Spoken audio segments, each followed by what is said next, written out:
Doctor Strange and General Zod go to war to invent electricity. We've got an intruder in the form of Dennis Quaid, and we're going to have some laughs in ancient Rome. I'm Van Connor, this is Offscreen, and your 7-day movie guide begins here. Boom. Groovy.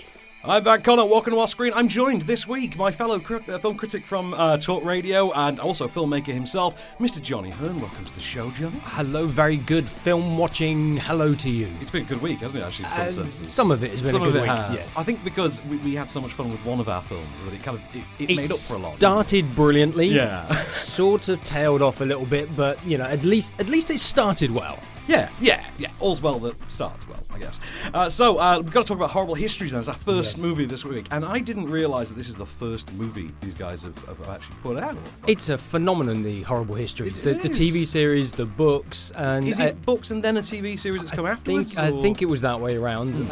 I've only watched them kind of vicariously through nieces and nephews, but you know, kids I know have just been obsessed by it, and rightly so. It's educational, it's funny, it's gruesome. I mean, it's in the title. Yep. It's gory. It's it's kind of everything you want as a kid. Very, very child-friendly. Yeah. But everything you want as a kid. If you're going to teach a kid history, which, let's face it, was so tedious when I was at school. The only reason I did history at school was because they were planning a trip to Russia, and as soon as they cancelled the trip to Russia, I bumped off the course. You were out. So you've got to try and make this subject interesting for kids to follow. Should we have a listen then? Because we've got a clip. So just to set this up then. So this is like a Mel Brooksified take on historical events, effectively. We're going to boil it down to its sort of essence. Yeah. And in this case, this is the Emperor Nero attempting to quash a British rebellion in sort of Roman-occupied Britain. That was by Boudica, who here is played by Kate Nash. Yes. So yet again in history, Kate Nash gets to sweep the UK one song at a time. Literally, in this case. Literally. Singing her way across the country. It's anachronistic. There's loads of commonplace 21st century gags, things like that. Yep. Here is a clip of a teenage Celt having taken a Russian soldier, Russian centurion, hostage, and is presenting Roman. Sorry, Russian? Did I say Russian? Russian centurion. Roman centurion. Hostage, presenting him to her dad, only Nick Frost. Now, who says I'm not ready to be a warrior? Orla, what have you done? Taking a Roman prisoner. All on my own. See? Told you I could do it. You're just gonna have to take him back. What?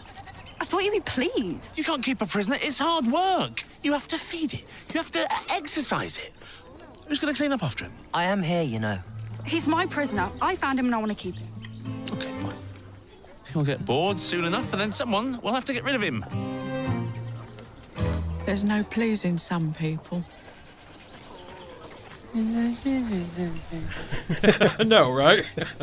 He's so much fun in this. And he seems to be playing the same character he was in Fighting With My Family as well, which I find particularly adorable. Oh, I don't mind him doing that at all. And what's great about this is kind of, to put it into context, it's like a cross between Carry On movies, but not smutty. Yeah. Monty Python films Little for bit of that, the absurdity. Yep. And it's sort of Britain's answer to the phenomenon that is the Asterix movies, the live-action Asterix movies with Gerard Depardieu. Because you spend a lot of time in France, obviously, so you see that as more of a cultural icon, don't you? Oh, absolutely, and it is. It's huge in France. But the style of the films is very, very similar to this. Yeah. So you have the kind of absurdist slapstick comedy. You also have the modern-day references and gags for adults. Gimme V, isn't it? Yeah, instead of a high five, it's a high V. Yeah, gimme V. So lots of kind of gags like that, and also just the style of it, almost the sort of pantomime-esque style of it is.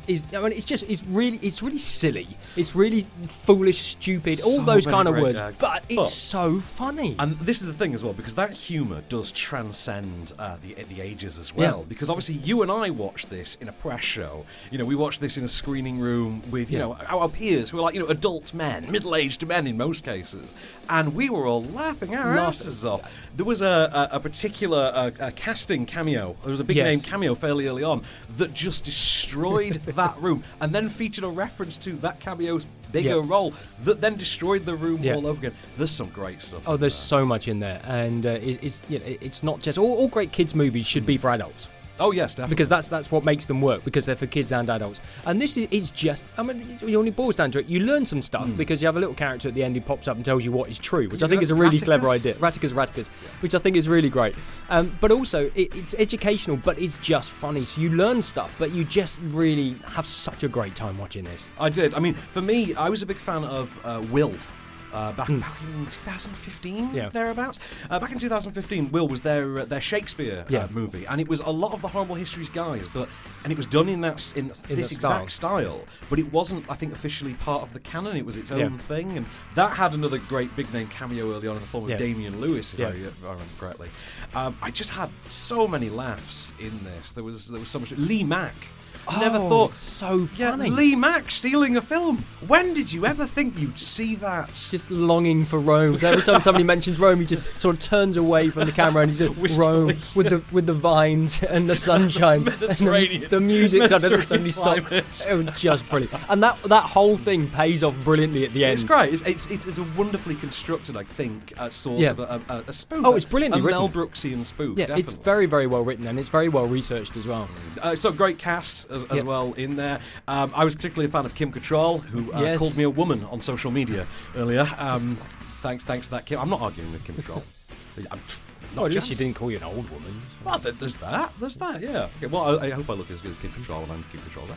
But, anyway, so back to Horrible Histories, which is then in cinemas then this Friday, July 26th. It is rated PG. It is for damn good reason as well. It is one to take the kids to and enjoy yourselves. Yes. Find a surrogate family if you don't have one and tag along with them to go and see it. I think definitely. You gonna take? I would definitely take the daughters. Fair. So, I mean, I'm looking forward. There is another Asterix movie out in a few weeks as well, I believe. Well, it'll be very similar. Yeah. So, I mean, is that the new Asterix movie that's coming out? Is that new, or is it just being issued in the UK for the first time? I'm not even sure what it is. I don't know. It's probably been out in France already. There was one out not long ago in France, so it's probably the same one. Is that actually still the same series? I seem to remember that starting in about 2001, 2002. They changed some of the characters. They changed the guy playing Asterix, but Gerard Depardieu always plays Obelix because there's nobody else who could play the part. I was going to say, that was always one of those, wasn't it? Most obvious casting decisions ever. Like, and he's brilliant in it as well. He's very, very funny. I've never actually watched any of them. Oh, you should. There's a great one when they come to England. Oh, God. And the gags that they play against the British about that at 4 o'clock everybody in England stops to drink hot water because they haven't yet found tea. Yes. I will say as well, I mean, about Horrible Histories, Horrible Histories Rotten Romans. It's because it's hashtag Horrible Histories the movie and then hashtag Rotten Romans itself. I did love the guy playing Emperor Nero. The young actor playing Emperor Nero is from Submarine. I'm trying to remember his name. It's Craig Roberts from Submarine. I know him from Being Human many years ago as well. And he also turns up in another film this week as well, which is the Current War. The Current War. I was going to say the forgettable one we literally just saw. Yeah. Wow. It's been 20 minutes. Oh, man. Well, I wish the film had been 20 minutes shorter, and then it would have been 40 minutes. Okay. We'll save that whining for after the jump. But so stick around. We're gonna cut to the jump. We're gonna come back, hit you up with some more reviews.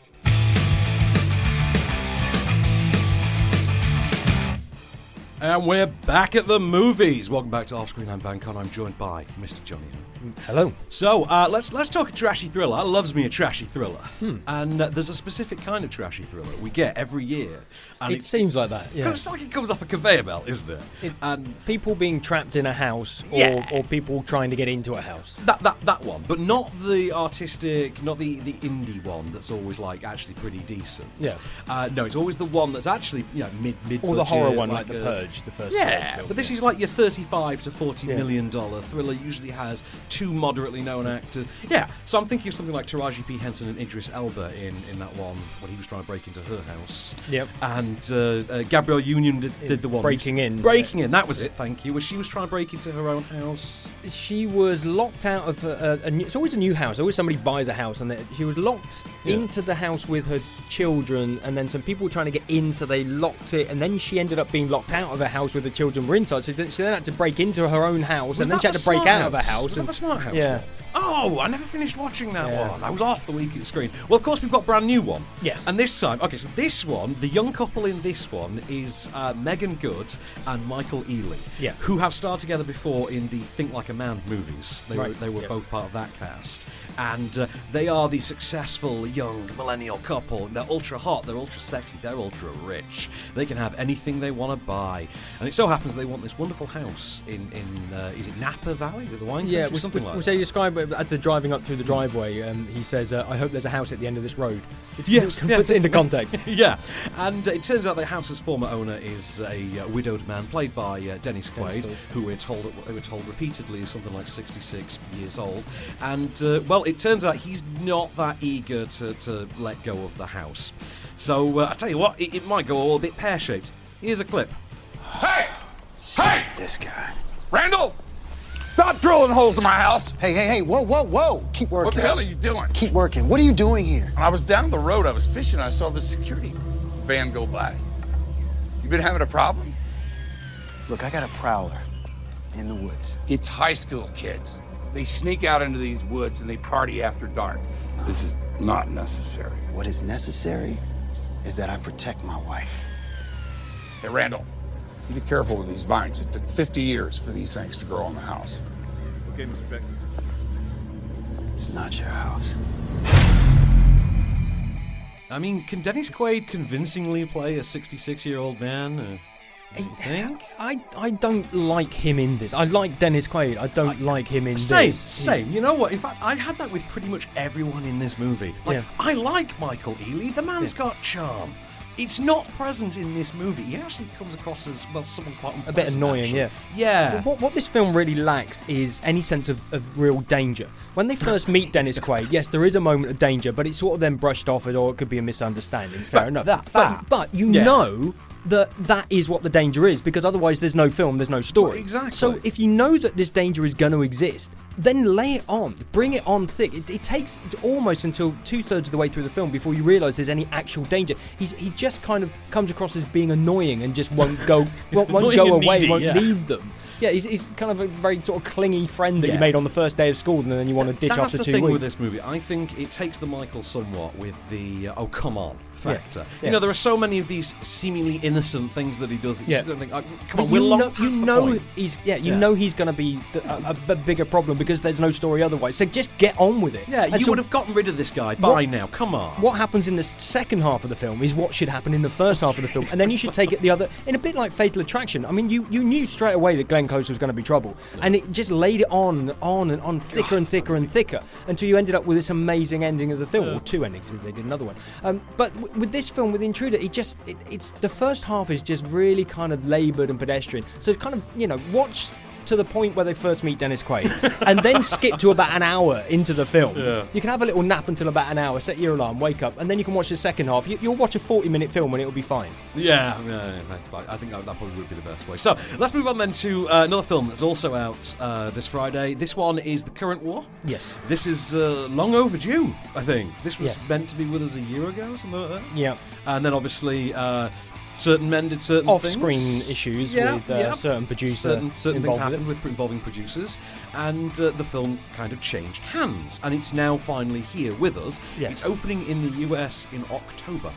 Well, that's a bad sign. November? That's a bad sign. I think they're positioning it for a potential, try and muster some awards buzz, but it does feel like a dumping job. It's not going to get any awards, this film. I was disappointed because I thought The Current War was going to be about current buns, but it's not, because that would actually be a more interesting film. It would. Instead, what you get is the story of the rivalry between George Westinghouse and Thomas Edison. So Westinghouse played by Michael Shannon, Edison played by Benedict Cumberbatch, and you've also got Nikola Tesla in there, played by Nicholas Holt. Yes. Pointlessly. Tom Holland is present as well. Yeah. But I don't get the Nikola Tesla storyline. It contributes absolutely. I know it's an integral part of the story, but it contributes nothing to the film. In fact, shall I play you a clip that he actually has Tesla in it? This is one of the only scenes shares. This is one of the only scenes he shares with Edison. This technology is within your grasp. I can build you an efficient motor. Have you tried it? No. Look, in my head, it is nearly completed. Men claim to have their heads full of sonnets and symphonies, but their only problem seems to be they can't quite write it down. Let me try. No, I can't start again. I got orders from Michigan. I got a room full of press waiting for me. Do what you were hired to do. So you will not honor your word about the remuneration? What are you talking about? Well, you said $50,000. Are you unhappy with my contributions? I'm paying you $50,000. That was a joke. Oh wow! I mean, it's just that's the only time I think those two characters meet. Isn't That's it? the height of drama in that film. It is so baseline, isn't it? You know, Nicholas Hoult wanders around as Tesla as this sort of love-struck poet who's just kind of trying to throw himself at the feet of anybody who will have him, but he doesn't actually write any poetry. It's all in my head, all these poems. It's absolutely true, isn't it? It really is. I mean, I will say that for one thing, there are no characters in this. No one seems to have a character, save possibly for Michael Shannon as George Westinghouse. But Benadryl Cumber something. Cumbersnatch? Yeah, okay, I was going to say something ruder. He's always really bland, and he plays this so bland. You know, I don't know what Edison was like as a human being, but I mean, he couldn't have been that dull. Surely somebody had that many great ideas. He couldn't have been that boring. It's very stock, Benedict Cumberbatch. It's stod, yeah, and of course because he's the lead character, he brings it right down. Michael Shannon is great. I always like I like everything he does. At least he's got a bit of zing about him. You know, he's kind of, is he the bad guy? Well, he's not really, because he just believes in what he's doing. Quiet intensity. Yeah, he's great. He's really good and really worth watching. But every time, you know, old Benedict came on screen, I just wanted to fall asleep. I needed a kind of jolt of electricity to get me through every scene he's in. Yeah, and that is your electric pun for this. That's one of them. It lacks spark. It, you know, I mean, you can, you know, go through them. The bulb blows quickly. You know. Yeah, take your pick on that one. I wasn't dazzled by it. I mean, I'm such an easy lay for this story as well. Yeah, it could have been brilliant, but it's really flat. Here's the thing: you want a great rivalry story. What you get instead is basically Pirates of Silicon Valley with with electricity. You know, with the creation of electricity, which is just not that tantalising a prospect. I mean, even the Prestige. You want some, exactly. You think back you want on the Prestige, that, but that was a great rivalry film. That's a rivalry movie. Yeah, and also involved Tesla. Yes. So, yeah, that was. I mean, I was expecting something like that, but it's nowhere near anything like that. And especially the way it's been regarded as quite a high profile. You know, it's got bluster. You know, it's got presence. You see, actually, it's kind of flatline. It is. Yeah, I was very disappointed. Presence. Yeah, I was very disappointed with this. There is a style to it, but that style is not enough to make it stand out, to make it be unique, to give it any, you know, distinction. Well, you know, ironically, there's just no electricity between the characters. Oh, there we are. we need to keep that air on button. So that's the Current War. Before that, The Intruder, both out Friday, July 26th. Intruder is rated 15. Current War is rated 12A, and we'll be back after this. We want to give a shout out to our friends at Runway East, where we record this show. They're on a mission to provide the world's best office space for startup teams, and they're doing pretty damn well at it. I'm partial to the roof garden myself. They're in London Bridge, Soho, Moorgate, very zen places to work. Give them a peep at runwayea.st. That's runwayea.st.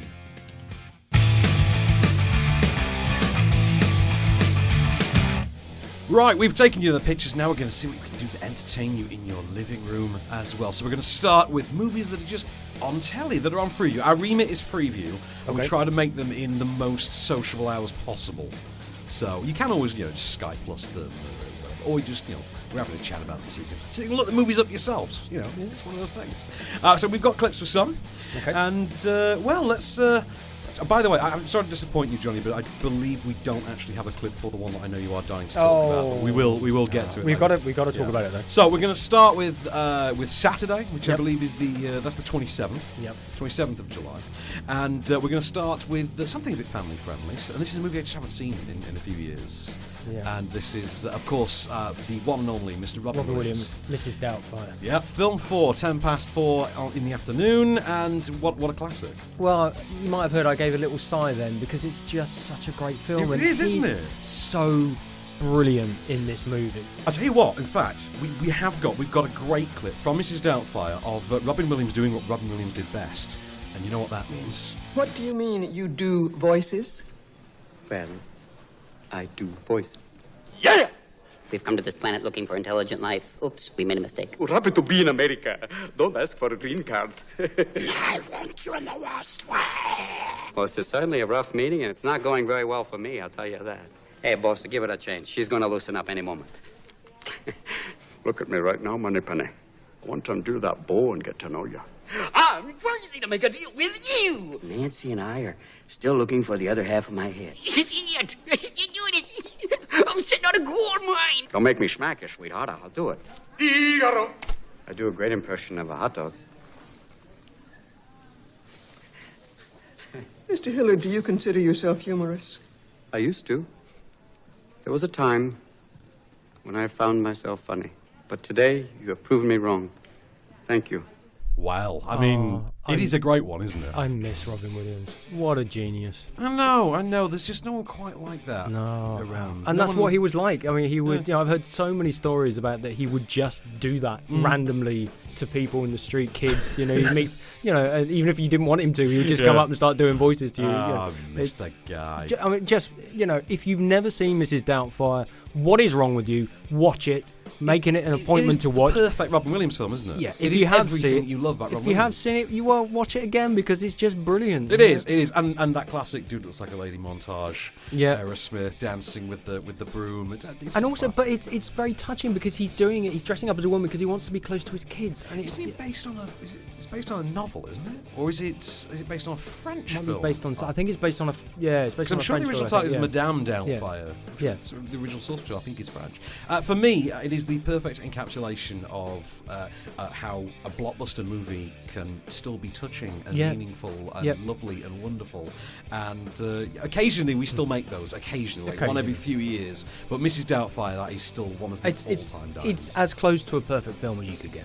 So, just a childhood nostalgia one then on Sunday. So there's a double bill, Film 4, 11 a.m, and it's both Short Circuit movies. Great. Shall I just remind you of the one amazing piece of trivia about this film?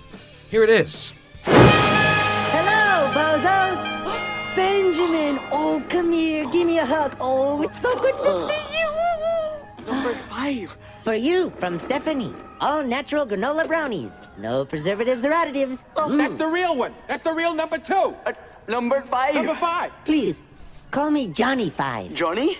You have taken name for yourself? I'll choose many things for myself, but did not choose traveling in a box. I choose to fly tourist class, but they say I'm cargo. No movie, no magazine, no bag of peanuts. Yeah, but what? No, right? So yes, that is Fisher Stevens there, putting on that South Asian accent rather offensively, it must be said.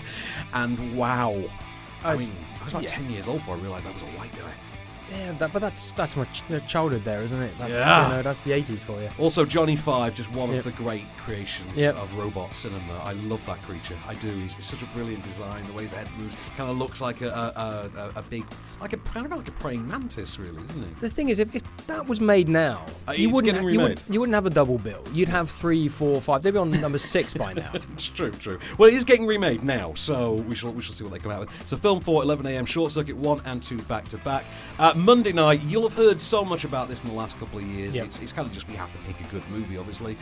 Film 4, 9 p.m, Denis Villeneuve's Arrival. Yes, a fantastic and really different sci-fi movie. It's very cerebral. I thought. Yeah, it was. I loved the communication between Amy Adams and the aliens. It was done in a really clever way. How do you communicate with aliens? And the way she managed to do it, I just thought was really clever. And it's the whole thing is just it's a more intelligent kind of sci-fi movie than most that you get, and quite rightly multi-Oscar nominated movie. Yeah, definitely. I mean, I thought it was just a terrific movie. I thought Jeremy Renner was in this one, wasn't he? It was Jeremy Renner who was the main. Absolutely terrific performances. Denis Villeneuve, that cinematography, such a wonderful film. Yeah. You'll have heard so much about it. It's all deserved as well. It is a great movie. So Arrival, Film 4, 9 p.m. on Monday night. Tuesday nights, 5 Spike. 5 past 11, and this is like one of my all-time favourite movies. So 5 Spike. How many channels does 5 have now? There are 5 USA, 5 something else. There's 5 Star as well. 5 Star. Maybe they have 5 of them. Yeah. So From Dusk Till Dawn is my Tuesday pick, and I love this movie. It's Robert Rodriguez's 1996 team up with Tarantino and George Clooney and Harvey Keitel and Danny Trejo and Cheech Marin and Salma Hayek and Juliette Lewis, and I could just go on and on, really. Fred Williamson is in this movie. I'm going to shock you now. Go on. I don't like it. You don't like it? Wow. I liked the first 30 minutes. I didn't like the rest. You mean until the shift? Yeah. The seismic shift of it? Yeah. The turning point in the middle, from that point on, completely lost me. The first part of it, first half, I loved. Okay, so if you know nothing about From Dusk Till Dawn, watch the movie. It's going to take a shift, and prior to that, Johnny loved it and then didn't. If you're me, it's just awesome all the way through. George Clooney and Quentin Tarantino on the run. Let's just say that. Yep. On the run, taking hostages. Wednesday night, film 4, 5 to 11. It is Harold and Kumar Get the Munchies, as it's known in the UK. It's Harold and Kumar Go to White Castle. Everywhere else in the world where White Castle is actually a brand. So this is the setup for the iconic Stoner trilogy, which would eventually give rise to one of my favourite ever Christmas movies. So this stars Cal Penn and John Cho. Have you seen these? Yes, I've seen the first one. I think that's probably about it. I'll tell you what, I have seen this one. This first one, I've got one of my favourite moments as a clip. This is the brief appearance by Anthony Anderson, who has since gone on to obviously star in the acclaimed series Blackish. He is a fast food employee at Burger Shack, who is telling a very stoned Harold and Kumar that their desire to consume White Castle burgers is something they should indulge. They shouldn't settle. As a Burger Shack employee for the past 3 years, if there's one thing I've learned, it's that if you're craving White Castle, the burgers here just don't cut it. In fact, just thinking about those tender little White Castle burgers, with those little itty-bitty grilled onions that just explode in your mouth like flavor crystals every time you bite into one, just makes me want to burn this down. Come on, Boogie, let's burn this down! Boogie, let's burn this down! Let's burn it! So, you guys maybe should just suck it up and go to White Castle. I'm such a fan. I love these movies. It's the sort of film that Seth Rogen would have made if he'd been around at that time. Yeah. It's that kind of predates style. him only by like 3 to 5 years thereabouts. Also, kind of gave rise to the resurrection of Neil Patrick Harris as a brand, which I think we're all grateful for. He truly is America's sweetheart. So, on to. Go on, sorry. No, just if you like that, the title tells you everything. If you get it from the title, then you're going to like that kind of film. Millennial Cheech and Chong, isn't it? So, film 4 on Thursday night at not Thursday night, Thursday late afternoon, early evening, 4:30. It is Never Been Kissed, the 1999 teen comedy in which I believe 27-year-old Drew Barrymore goes undercover as 17-year-old Drew Barrymore at high school. For reasons I forget. It's a rom-com. She falls for the teacher. It's one of those things. For me, it's never been watched, so you're gonna have to sell it to me. Yeah, I don't particularly think it would be one for you, but I think the missus may enjoy it. It's one of those things. Okay, so Friday, one that I know you've been looking forward to. So Friday night, 11 p.m, film 4. We've got a minute and a half to talk about Idiocracy. Idiocracy, when it came out, I first saw it about 10 years ago. It's a film whereby, a brief premise, two very, very average American soldiers are sent into the future on a sort of cryogenic experiment where they wake up in the future and, due to dumbing down, they are now the most intelligent people in the world. And the world has gone to absolute rack and ruin, and they're charged with trying to sort it out. When I first saw this, it was an absurdist comedy. That you thought, well, that could never happen. And as every day goes by, it becomes more and more of a prophetic documentary. There's so much, isn't there? There really is. There's so many great gags in it that when I first watched it, I just thought, that's stupid. But now you just think, and so many things happen in the world now that I look at that and go, I'm sure that was in Idiocracy. Well, I mean, this gave us Terry Crews. This kind of made a star out of Terry Crews. It offers up a pretty decent turn from Luke Wilson. Dax Shepard playing that sort of dumbed-down character that he does so well. They have a stupid president in America. They do, who's the WrestleMania champion. Or TV star, or something like that.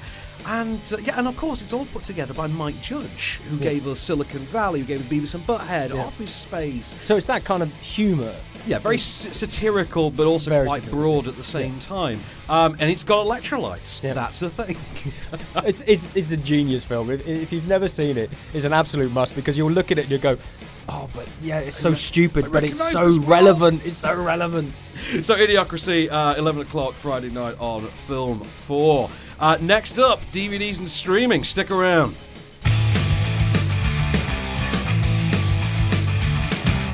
Welcome back to the Movies with Off Screen. I'm Van Connor, joined by Jonnie Hurn. So, Hello. Mr. Hurn, shall Yes. we bring out the shiny discs and see what's hitting home entertainment shelves Let's do it. on Monday? Yeah. So, released this coming Monday, which is July the 29th, we've got the home platform releases. This is like your Blu-ray and DVD. You can usually buy them on digital download as well, or through whatever your on-demand things like Sky Cinema, those kind of things, Sky Store, thereabouts. Yeah. So anyway, many. you can get it anywhere. Yeah, any device, any platform usually now, isn't it? So let's start with Dumbo, which opened only less than 3 months ago. I'm surprised this is coming out so quickly because there's supposed to be a window which you can't crash from a cinema release to DVD, and I mean, it must be outside that window, but it seems like it was only a couple of weeks ago that was. I know it does, doesn't it? But Disney have been historically quite tight on that window ever since, noticeably, I think it was Alice in Wonderland, where they took it up to the very limit of that 3-month window, where they have to have it in cinemas for 3 months before they can put it out on DVD. And I think cinema owners went nuts about it at the time, so cinema chains did go. But yes, this is Tim Burton's stab at this one. Predictably enough, Danny Elfman's back, scoring it. I mean, you could cast this, even if you hadn't heard of the cast of this, you hadn't seen the poster or a trailer or IMDb, you could predict who would star in Tim Burton's Dumbo, couldn't you? I'll tell you one thing I couldn't predict. Go on. Somebody I went to theatre school with being in this movie. Really? Who? Yeah, is Joe Gatt, and he plays Michael Keaton's assistant. I was at theatre school with him. Oh, wow. I Knew never knew him you went to 20 theatre school. I learned something about you, man. odd years ago, and he's just done phenomenally well for himself. Yeah. Ends up in Dumbo. Yeah. Well, I mean, that's how you know you've made it. You've made it all the way to the big top. So, I mean, this big top, of course, I think is owned by Michael Keaton in what a very thinly guised Walt Disney parable. Yes. Danny DeVito runs the circus, I believe. You've got the returning veteran Colin Farrell. A very different Colin. Very different movie if it were Colin Firth, to be honest. Yeah, World War I veteran coming back. He's lost an arm, is it, or a leg? He's lost an arm, and he was like the rodeo horse rider, trying to kind of rekindle his circus career. Now tasked with training this flying elephant that can suddenly miraculously fly. Here we've got a clip of him meeting Eva Green, the resident acrobat. Welcome. For the record, this was not my idea. Dumbo works alone. So do I. Bonjour, Billy, Joe. And you? Charming. Well, maybe he doesn't recognize you without makeup. So I gotta teach you to fly? I know how to fly. Ever since I was a child. They taught Dumbo to fly, no? So I don't need your expertise. All right. I mean, imagine that. Ava Green doing the whole sassy, sexy thing. That's never happened Never going to before. happen. I used to play this game with people called Name the Last Good Tim Burton Movie. And it was really difficult because you'd have to go back so far. Yeah. But actually, I really like Dumbo, and also I really like the previous film starring Eva Green, which is Miss Peregrine's Home for Peculiar Children, which is brilliant. That, yeah. My daughter's seen that 20 times or more. And I really love Dumbo. I mean, it was one of my favourite original cartoons of Disney, and so I was really looking forward to seeing this. I actually went to the studio in Pinewood just before they started filming it. I was working on something else, and had a look around the sets and the workshop where they were building the train that they use at the beginning and things like that. And it was I got really excited about this film, months before they even shot it. And I just thought it was fantastic. What I liked was that yes, there's a lot of CG, but they shot it in huge sound stages. Oh, it shows, doesn't it? That big top. Yeah, they built a big top in real, there. Yeah, doesn't it? Yeah, absolutely. So it's not all CG. Obviously, the elephant's CG, but it's not all CG as much as you would imagine. That elephant, though, that elephant is adorable. CG, he's so cute. He's so cute.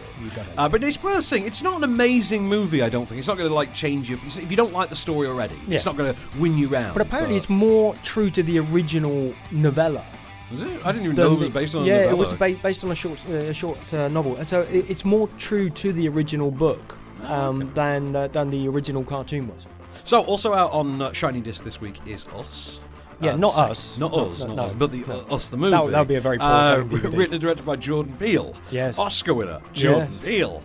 And this is his second feature. This stars Winston Duke, Lupita Nyong'o, and who else is there? Elizabeth Moss is in this, I believe, as well. And I really don't want to say too much about the plot, because if you've not seen it, which is obviously quite likely now, it's only just hitting home platforms, then I don't want to spoil anything for you. I'll just say it deals with our internal darkness. Shall we just say that?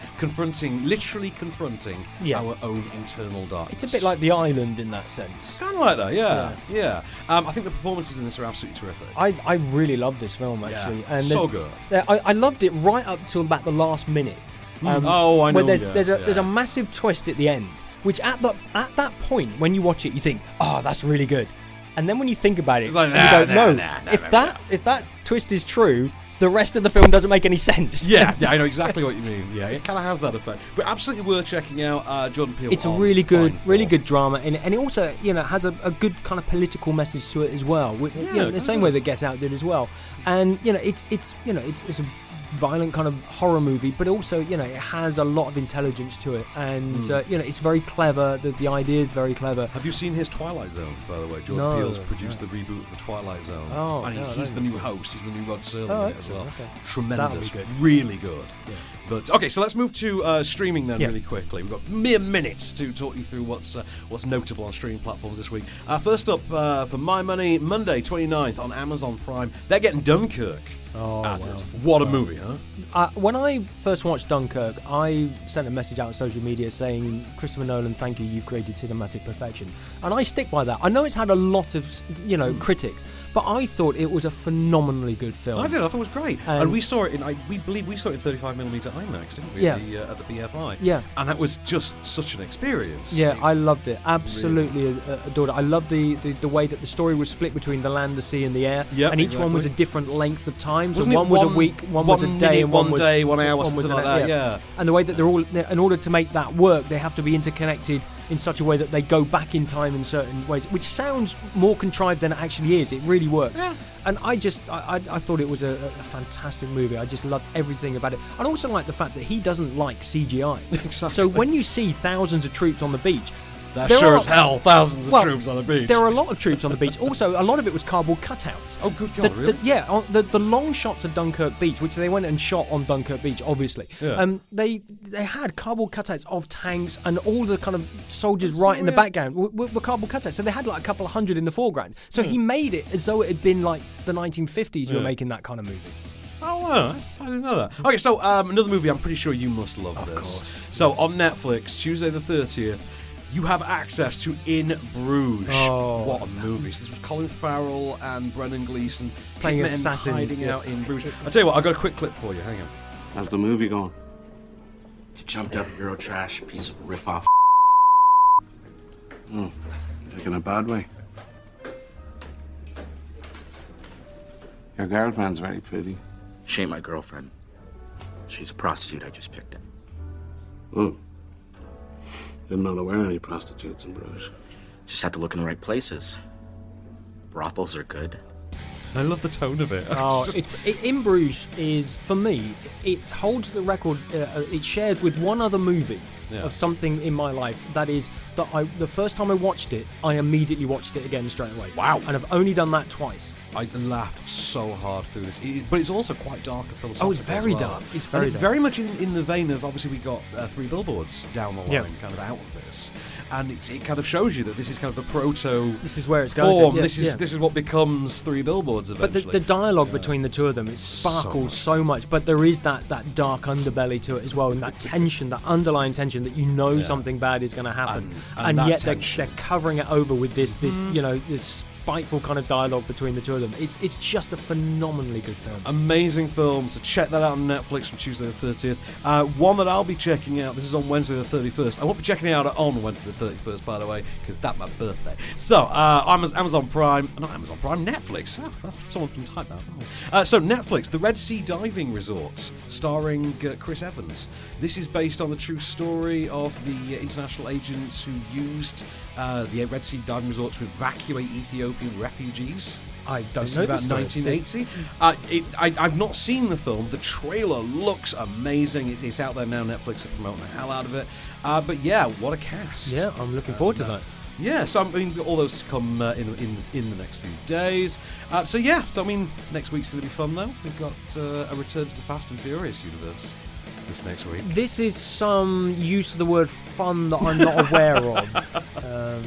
Yeah, I'll have to go and look that one up. You're miserable gitzer, miserable. Hey, I watched 2 of them, and then I realised the second one was exactly the same as the first one, only in a slightly different place, like The Hangover. You sure you didn't just find it so forgettable that you did accidentally watch the same movie twice? It's quite possible, yeah, it's quite possible. No, I gave up on that franchise a long time ago. So that gives me time to thank Mr. John Hurn for joining me this week. Get more from Johnny on Wednesday nights. Is it Wednesday nights, Thursday mornings? On Talk Radio. Talk Radio with Paul Ross, yeah. I'm Van Connor, this off screen. We out!